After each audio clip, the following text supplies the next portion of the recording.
من ويا أنا؟ جزر الأحزان. جزر الأحزان. نعم. اوكي تفضلي. ليش ما نقول جزر السعادة؟ يا ريت. مش وقت. ولكن ماكو أيوة. سعادة. ايش قد عمرك؟ عمري 17 سنة. انت تحبين الآن؟ اي نعم. مش وقت. صار سنتين.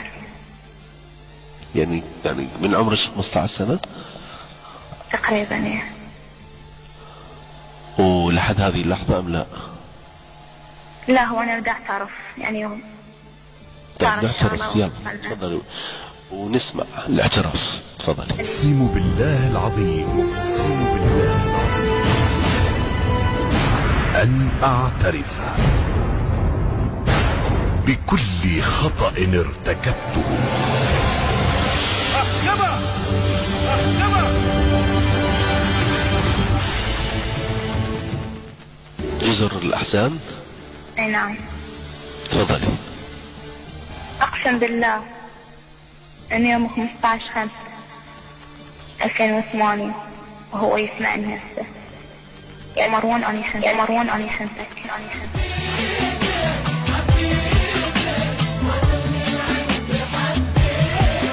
فضل من عندي حبيتك، فات الدنيا وشريتك. فضل من عندي حبيتك، فات الدنيا وشريتك.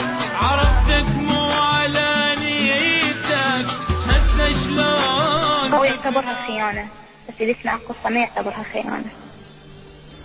المهم أنت خنتيه. اي نعم. عرفت بهذه الخيانة هو أم لا؟ من نفس اللحظة.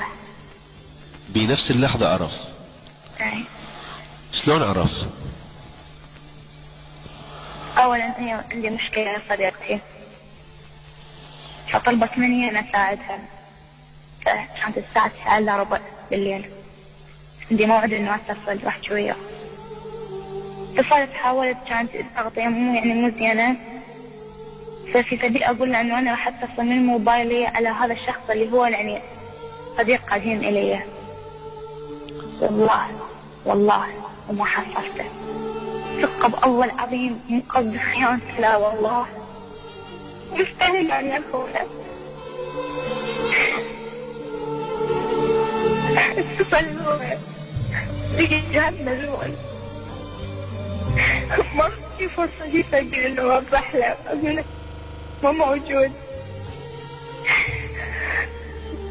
نزل إهانة وحكى علي هواي، وبيجي اللحظة كان بحالة مزرية يعني ما تمسك أعصابه.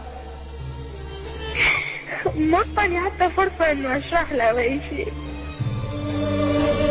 نفس اللحظة الساعة 1:01 بالليل اتصلوا يشبكوا التليفون على أصدقائي، وأصدقائي ربطوا يشبكوا.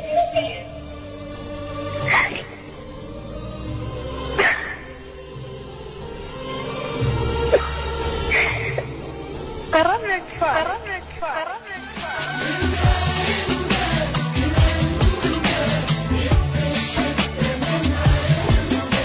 يكفي الشبكة من عندك، روح ورب لي ساعدك. يكفي الشبكة من عندك، روح ورب لي ساعدك.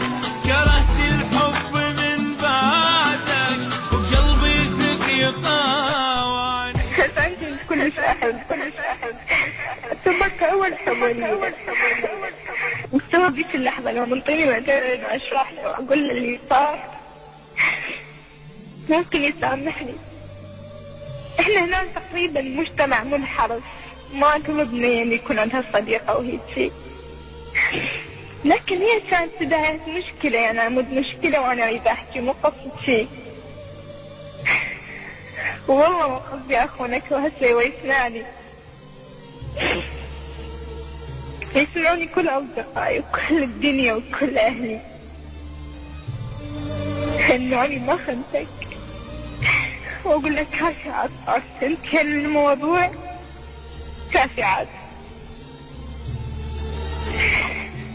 بعد ما أتحمل أنا أكبر، قررت من عندي هنا أوقف كافي. أكبر شيء كرامتي بين أصدقائك راح. هذا الولد انت تحكين وياه لا تكذبين عليه ولا تقولي لي اي شيء. هذا الولد انت تحكين وياه. ليش تكلمت ويا هذا الشخص؟ ليش حكيت وياه؟ وياه والله ذات عمري، يعني كانت شغلة اضطرارية وفيها مشكلة في سبيل انه اوصل حكي من بنية من صديقة الي